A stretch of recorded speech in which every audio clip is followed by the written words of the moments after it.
2008, we have a 96 million estimated population. And out of this, we have a 2.78% membership in the HMO's client base. 75% of these memberships are actually given as employment benefits. So regularly employed personnel are actually given HMO coverage. But this leaves 64.5% out of the population who are not covered by the HMO industry. So this presents two. One, a probably sizable market for the HMO, and a very big percentage of the population which do not get the benefits for this augmented form of healthcare financing. Now, to get the big picture as far as our country is concerned, this is a table comparing the government, social insurance, and private sources of healthcare funding in 2005. It came from the National Health Accounts of the National Statistics Coordinating Body. According to the video, it was 60% from private sources, which more or less jives with the figure here at 59%. The devolution of the government, hospitals, and healthcare system, both national and local, actually account for 28% of the coverage for national health care. PhilHealth at that time in 2005 was able to take care of 11%. Now, if we go in and dissect the 59% coming from the private sources, the number one or the largest chunk of private funding would be out-of-pocket spending, which puts Philippine healthcare as one of the more expensive financially expensive healthcare systems. Although a far second would be the HMO coverage of about 3.9%. If you take a look at this in the whole picture, it's rather small. But if you make an indirect comparison between the GNP-GDP appropriation of the Philippines at maybe 3.5, 3.6, then 3.9% in 2005 being shouldered by the HMOs probably is not something you can just ignore. So, healthcare organizations, let's talk about the possible role. Is it a boon or a bane? I propose to you at this point that perhaps we could view HMOs as entities which help bridge the gap in healthcare financing. It is a service industry, and because of the dire need for health and the demand for it, it is a service that will never be good enough. Healthcare facilities and the provision of healthcare itself is a high-stress situation. I was often told when I was a kid, of course, as was said by Harvey, running around in the OR, my father, who's a surgeon as well, kept on telling me that the hospital is stressful because you're dealing with abnormal people in abnormal situations, and all these abnormality in the situation actually leads to a vicious cycle wherein people have lessened capacity for understanding the shortcomings of the system. So at this point, I'd like to introduce the complex plane of healthcare, provision of healthcare, and healthcare financing. Because of these other factors, it is actually more complicated than just financing or marketing itself. To put things into perspective, let's discuss briefly what the service mix is. There are 5 different kinds. On the first extreme would be a pure tangible good. For example, a bar of soap. So pure tangible goods or production items are very easy to judge. Size, shape, and fragrance of the soap make it very, very easy to evaluate and judge whether this is the soap for you or not. Right? Number 2 would be a tangible good with accompanying services. Usually these are products or manufactured goods which are high-tech in nature, your expensive cars and perhaps computers.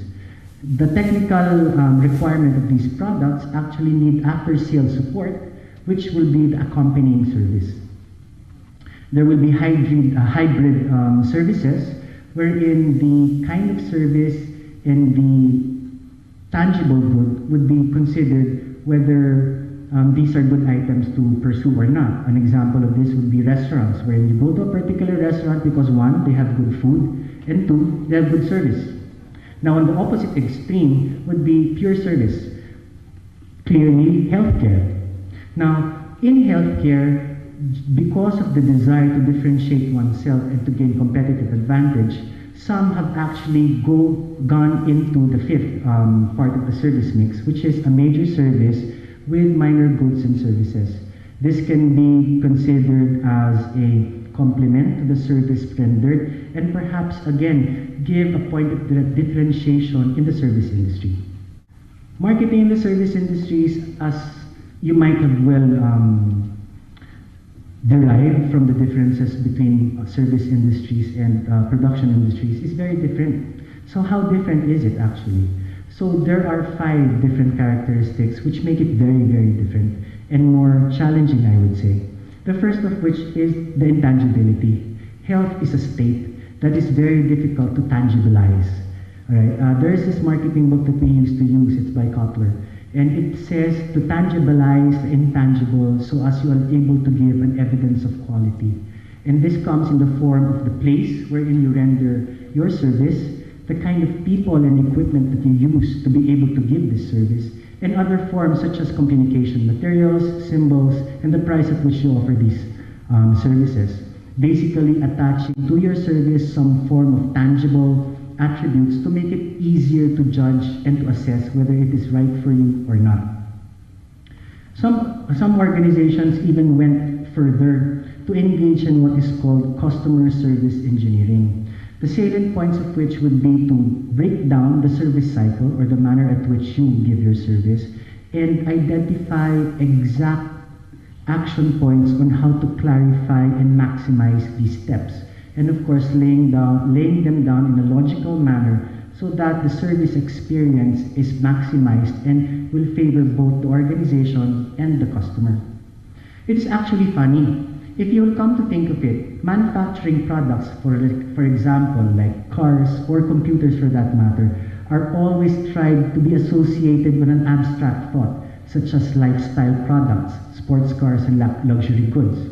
On the other hand, service industries are now being associated with more tangible items to give it a more fleshed characteristic.